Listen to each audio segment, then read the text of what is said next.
Assalamu alaikum. My name is Muhammad Awais, and the topic of this video is temperature coefficient of resistance and resistivity. The topic is very easy and very simple, but before going to this topic, मैं एक छोटा सा आपको बताना चाहूँगा effect of temperature.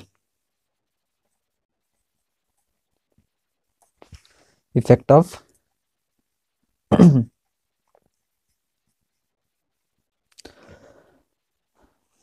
यानी कि temperature का क्या इफ़ेक्ट होता है रेजिस्टेंस और रेजिस्टिविटी के ऊपर। लास्ट वीडियो में हमने रेजिस्टिविटी, कंडक्टेंस, कंडक्टिविटी के ऊपर बात की थी। वहाँ पर मैंने एक चीज़ आपको बताई थी कि जो रेजिस्टिविटी है इट इज़ टेम्परेचर डिपेंडेंट। तो अब हम यहाँ देखेंगे किस तरह वो टेम्परेचर के ऊपर डिपेंड करती हैं। तो हम लेते हैं कंडक्टर, बस यहाँ पर बनाते हैं कंडक्टर एक, ठीक है जी। इसमें फ्री चार्ज कैरियर्स हैं, let's say these are the electrons,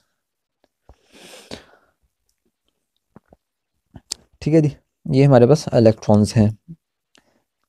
अब जब ये इलेक्ट्रॉन्स मूव करते हैं इस मटेरियल के अंदर से, तो यहाँ पर जो एटम्स हैं, मॉलिक्यूल्स हैं, ये उनसे टकराते हैं। जब इनसे कोलाइड करते हैं, इनकी अपनी जो एनर्जी होती है वो होती है के डॉट ई, यानी कि काइनेटिक एनर्जी होती है। तो जो सॉरी ये जो काइनेटिक एनर्जी होगी ये ट्रांसफ़र हो जाएगी इनके पास, और इसमें जो एटम्स हैं ये अपनी वाइब्रेशन को ज़्यादा कर लेंगे ऐसे, क्योंकि काइनेटिक एनर्जी इन एटम के साथ टकराते हुए मतलब जो काइनेटिक एनर्जी थी वो हीट एनर्जी में ट्रांसफ़र हो गई। तो जिसकी वजह से इनकी वाइब्रेशनल मोशन जो है वो ज़्यादा होगी है एटम्स की, जिसकी वजह से आने वाले जो इलेक्ट्रॉन्स हैं, ठीक है जी, इनको अब ये आगे एक ज़्यादा बड़ा टारगेट आ गया है इनके सामने। इनके अब जो इलेक्ट्रॉन्स हैं इसके साथ ज़्यादा टकरा रहे हैं, जिसकी वजह से आपका जो करंट है वो कम हो रहा है। करंट तभी होगा ना जब आपके इलेक्ट्रॉन्स पास करेंगे। तो जब करंट कम हो गया मतलब आपकी जो रेजिस्टेंस है वो ज़्यादा हो गई, करंट कम हो गया, इस तरह आपकी रेजिस्टिविटी भी कम हो गई। तो इस तरह जो टेम्परेचर है वो इफ़ेक्ट करता है आपकी रेजिस्टेंस और रेजिस्टिविटी को। तो जो आपकी मेटल्स होती हैं इसमें तो ये लीनियर रहता है कि जिस तरह आपका टेम्परेचर बढ़ता जाता है उसी तरह आपकी रेजिस्टेंस और या रेजिस्टिविटी बढ़ती जाती है, ठीक है। यानी कि ज़ीरो जो आपका डिग्री सेल्सियस टेम्परेचर है उसकी कुछ रेंज ज़्यादा ऊपर तक और कुछ कम यानी कि माइनस तक में ये लीनियर इसका रिलेशन रहता है, ठीक है जी। आप देख सकते हैं कि 0 डिग्री के ऊपर भी जो रेजिस्टिविटी है वो 0 नहीं है। इट्स मीन कि ये इसका रिलेशन जो लीनियर है, जैसे जैसे टेम्परेचर बढ़ता जाएगा ये भी साथ बढ़ती जाएगी। लेकिन इसका जो रिलेशन है वो रेजिस्टिविटी का टेम्परेचर के साथ वो दूसरे मेटल्स में जैसे सेमीकंडक्टर के साथ और होता है, ठीक है जी। उसमें कम हो जाती हैं रेजिस्टिविटी। क्यों कम होती हैं? क्योंकि उनके अंदर जो कोवलेंट बॉन्ड्स होते हैं वो टेम्परेचर बढ़ने से ब्रेक कर जाते हैं। जब ब्रेक कर जाते हैं तो वो आपको एक यानी कि नंबर ऑफ़ चार्ज ज़्यादा मिल जाते हैं, इलेक्ट्रॉन ज़्यादा मिल जाते हैं, जिससे ज़्यादा आपको करंट मिलता है। तो ये उसमें रीज़न होती हैं। इफेक्ट ऑफ टेम्परेचर आपने समझ लिया। इसमें मैं लिख देता हूँ पॉइंट क्या होता है कि resistance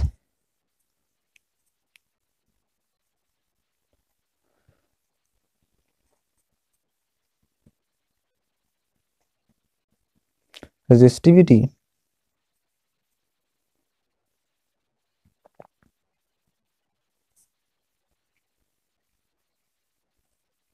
increase with temperature in metals. अब यहाँ पर आपको एक टेबल नज़र आ रहा है। इस टेबल में क्या है आप देख सकते हैं कि जो आपकी जो रेजिस्टिविटी है जो मेटल्स की है, जो रेजिस्टिविटी आपकी मेटल्स की है वो बहुत कम है। इसमें आपको वैल्यूज़ नज़र आ रही होंगी, रेजिस्टिविटी की वैल्यू नज़र आ रही है कि वो जो है सिल्वर की है, फिर कॉपर की है, फिर गोल्ड की है, एल्यूमिनियम की है। जो आपकी मेटल्स हैं उनकी रेजिस्टिविटी जो है वो कम है। कम हो गई तो ये हमारे कुछ चार्जेस हैं वो पास करेंगे। इस तरह जैसे जैसे आप नीचे आते जाते हैं, सिलिकॉन पे आ जाते हैं, जर्मेनियम पे आ जाते हैं, इनकी ज़्यादा है, ठीक है ना। तो जो एक आइडियल कंडक्टर होता है उसकी जो रेजिस्टिविटी है वो 0 होती है, और जो एक आइडियल इंसुलेटर है उसकी इन्फिनिटी होती है। ये भी आपने बात याद रखनी है।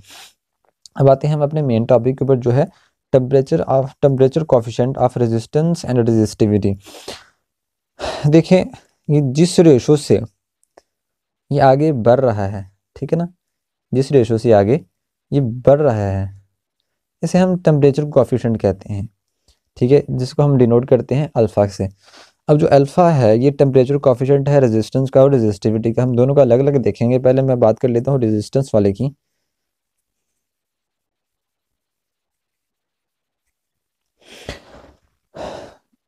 इसकी पहले डेफिनेशन लिख लेते हैं। Definition is very simple.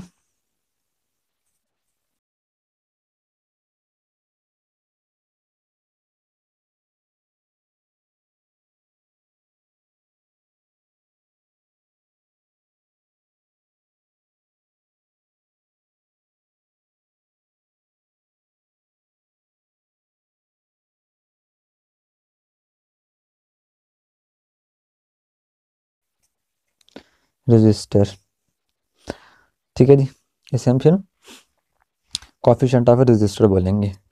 अब इसका एक मैथमेटिकली रिलेशन भी है, जिसको हम इस तरह लिखते हैं, alpha is equal R T minus R naught over R naught into T. अब इसमें क्या क्या चीज़ें हैं, इसमें आपका अल्फा जो है वो कोफिशिएंट ऑफ रेजिस्टर है, आर टी क्या है, resistance at any temperature T, और जो आर नॉट है ये आपका रेजिस्टेंस है एट रेफरेंस टेम्परेचर, और ये जो आर नॉट वही है, तो ये आपका टेम्परेचर चेंज इन टेम्परेचर है। जैसे मैंने आपको बताया कि ये हमें क्या चीज़ बताता है, ये बताता है कि किस रेशो से आपकी जो रेजिस्टेंस है वो कम ज़्यादा होती हैं। देखें, आपके पास अगर कोई कंडक्टर होता है, जैसे कि यही है, हम इसका टेम्परेचर पहले लेते हैं किसी रेफरेंस पॉइंट पे, जैसे हम क्या लेते हैं कि 0 डिग्री पे, हम 0 डिग्री सेल्सियस पे चेक करते हैं कि इसका टेम्परेचर क्या है, ये सॉरी इसकी रेजिस्टेंस क्या है, तो वो हमें कुछ वैल्यू मिलती है। देन हम कुछ और टेम्परेचर पे चेक करते हैं, यानी कि हम कहते हैं कि हम इसकी 100 डिग्री सेल्सियस पे रेजिस्टेंस चेक करते हैं, तो हमें फिर कुछ और वैल्यू मिलती है। ठीक है, ये जो वैल्यू का चेंज है ये हमें कौन बताता है, ये हमें अल्फा बताता है। ठीक है जी। इसी तरह टेम्परेचर कोफिशिएंट ऑफ रेजिस्टिविटी भी है। चलिए अब हम बात करते हैं टेम्परेचर कोफिशिएंट ऑफ रेजिस्टिविटी की।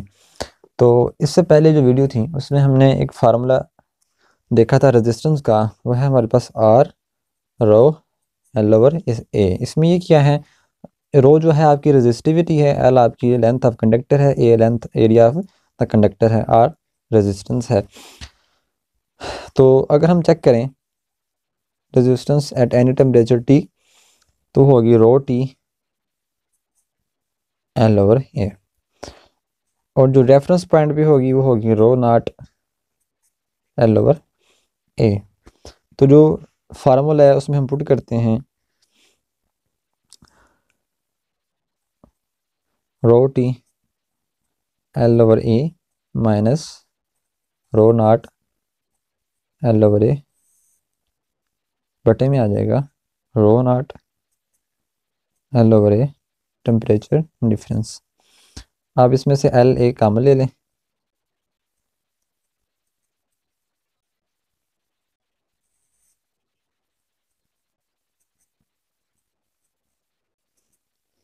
ये इससे कैंसिल हो जाएगा, बाकी आपके पास rho T minus rho naught ये आपके पास बच जाएगा, अल्फा आपके पास क्या आ जाएगा।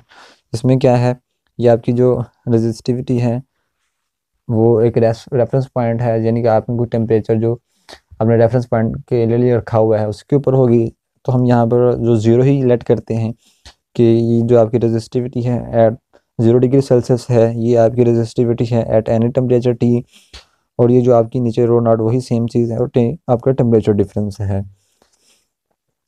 तो इसका हम यूनिट की बात भी कर लेते हैं कि इसका यूनिट क्या होगा।